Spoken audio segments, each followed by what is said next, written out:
જર્નલની file જે તે journal ચલાવનાર વ્યક્તિઓ પોતે એ વેબસાઇટ મેનેજ કરતા હોય છે.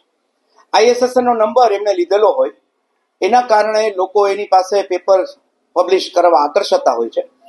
અને આ પેપર એમણે જૂની તારીખમાં પબ્લિશ કર્યું છે એવું પહેલી દ્રષ્ટિએ ટેકનિકલી આપણે સૌ જોઈ શકીએ એટલી સરળ વ્યવસ્થા છે.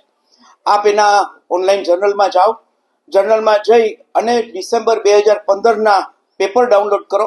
એમાં કમલ મહેતાનું પેપર ઇન્ડેક્સમાં બતાડવામાં નથી આવ્યું, પણ પાછળથી ઉમેરેલું હોય એ રીતે મૂકેલું છે.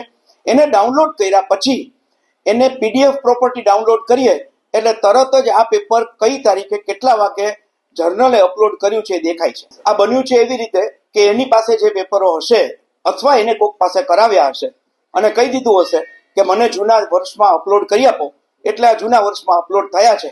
એટલે જ આવી ભૂલ થઈ હોય કે 15ના પેપરમાં NEP 2020 લખાયું હોય અને 15ના પેપરમાં 2018ના પેપરનું રેફરન્સ આપવામાં આવ્યો હોય.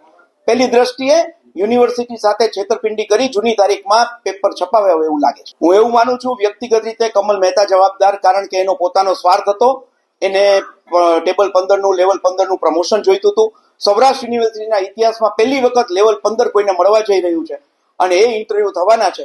એમાં આર્થિક લાભ 10 થી 15 લાખ રૂપિયાનો આર્થિક લાભ મળે અને આજીવન પેન્શનમાં લાભ મળે, એ આર્થિક લાભના હેતુથી આ કર્યું. એવું પ્રાઇવેટ એજન્સી હોય છે જે આ ઓનલાઈન જર્નલ ચલાવતી હોય એને અપલોડ કર્યા છે, એની સામે કાર્યવાહી કરવાની યુનિવર્સિટીને તો સત્તા નથી, પણ ISSN નંબર જે આપે છે એને સત્તા છે. એને ફરિયાદ કરી દેવામાં આવી છે.